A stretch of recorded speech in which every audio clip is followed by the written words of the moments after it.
สวัสดีพี่น้องทุกคนทุกท่านที่เข้ามารับชมรับฟังแนวทางจ้า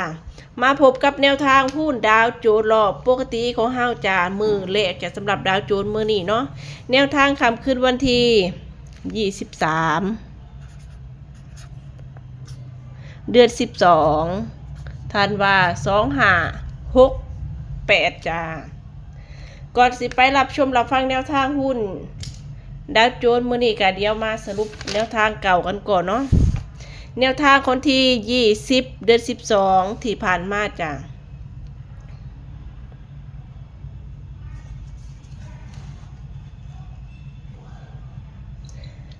สำหรับแนวทางหุ้นดาวโจนส์ของเฮาที่ผ่านมาวันที่20แนวทางเลขเด่นให้0กับ9วิ่งลูดจ้ะผล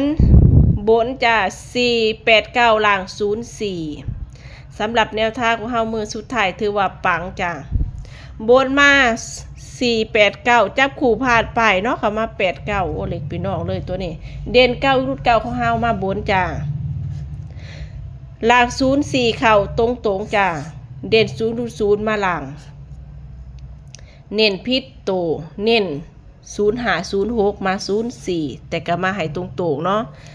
โอเคจะตามนี่เลยไซวิ่งไซรูดนำไปวิ่งไปรูดมาบนมาล่างเลยมือสุดท้ายถือว่าปังรุ่นแบบสุดขีดกันเลยทีเดียวสำหรับมื้อนี้ตามรุ่นกันต่อจ้า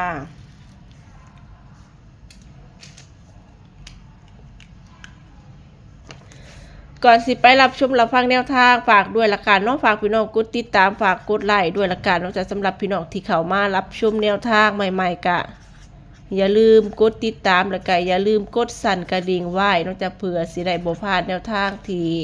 แอดจอยลงหายเนาะแนวทางดีๆมีให้กันได้ทุกวันจ้าสำหรับแนวทางที่ลงหายก็มีหลายแนวทางจะบ่สิเป็นหุ้นนิกเกอิหุ้นหางเสียงหุ้นจีนจ้าฮานอยลาวพัฒนาแนวทางรัฐบาลไทยก็มีให้เส้นเดียวกันเนาะแนวทางดาวโจนส์ของเฮามื้อแรกจะมื้อนี้ให้เด่น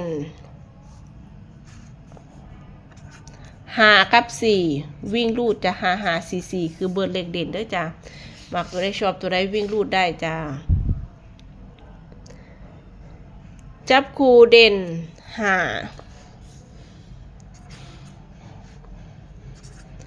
6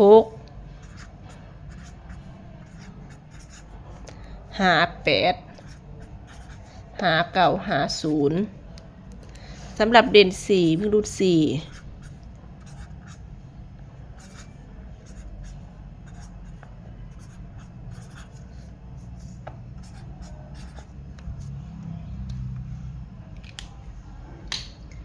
เดี๋ยวมาเบิ่งโต๊ะเน้นกันก่อนจ้าเด่น4วิ่งรูด4โต๊ะเน้นไป4647สำหรับเด่น5เน้น58กับ59เบิ้ลเลขเด่น5544เน้น44ละกัน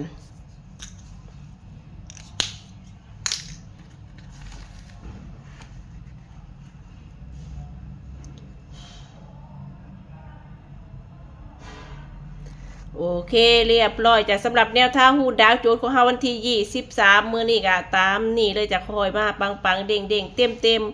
บนล่างละกันเนาะก่อนสินำไปเป็นแนวทางจะเปรียบเทียบพิจารณากันเบิ่งจะแนวทางก็เป็นเพียงแค่สูตรการคำนวณเท่านั้นจะมีเข้าและก็มีรูดจ้ะ